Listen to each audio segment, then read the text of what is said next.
I like to say Barak Day Hawa, Barak Day Hawashai, Barak Day Hawa, Barak Day Hawashai, Bahashim Rakakadash, and double honors to the apostles and elders of GMS. And salutation to you brothers out there that's doing this work in true sincerity. I like to say Mawathli Babel, which is death to Babylon. And Lord willing, this is edifying to you brothers out there that's doing this work in true sincerity. Real quick, I wanted to speak on sacrificing. And knowing this truth and applying yourself to this truth on a day-to-day basis, you have to sacrifice all the things that you have in the world in order to keep walking into this truth, because this thing that we do is more important than anything else. We have to handle the things of this world in order for us to so-called live, but you have to be willing to sacrifice all those things for this truth, because Paul said, work out your own salvation with fear and trembling. So in order for you to do that, you have to know how to apply yourself accordingly, man. So again, you have to be willing to sacrifice. You have to be willing to become anew, to be taught all over again. This is Romans 12:1.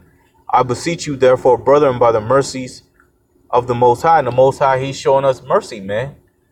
Though we have committed sins unto death, and though our righteousness be as filthy rags, the Most High is having mercy on us, man, by allowing us to be chosen to teach this word out on the highways and byways, to wake up the 1/3 of the so-called Black, Hispanics, and Native Americans, which are the Israelites according to the Bible, according to prophecy, man.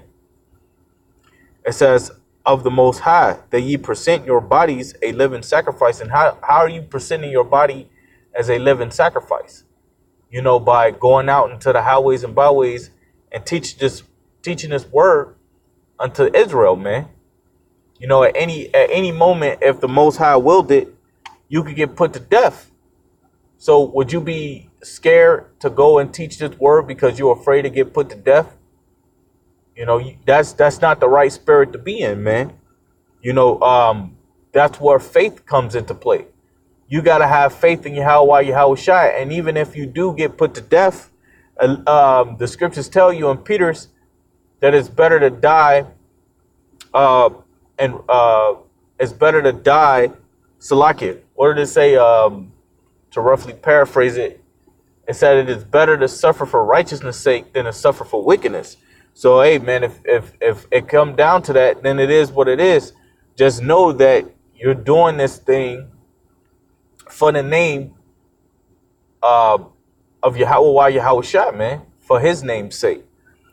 It says, I beseech you, therefore, brethren, by the mercies of the Most High, that ye present your bodies a living sacrifice. Hey, when you go into the book of Philippians, Paul said, hey, man, if I was to die, matter of fact, let me get it.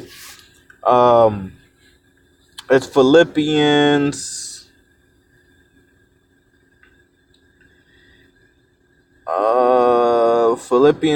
Let me go to Philippians. Salakia.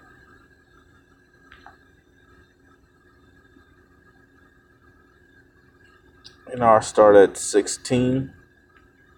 It says, holding forth the word of life, right? This is the word of life. We have life by teaching this word, man, by having this word, by applying ourselves to this word.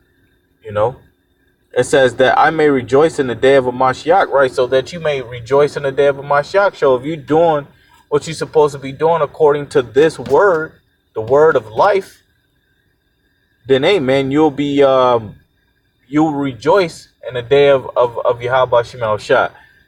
It says, holding forth the word of life, that I may rejoice in the day of a Mashiach, that I have not run in vain. Right? You got to make sure you don't run this thing in vain, man.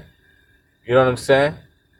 And how would you run this thing in vain if you're not doing what you're supposed to do accordingly, man? It says, neither labor in vain. Right? So you want to be doing everything right and your ability, man, and your ability to do so.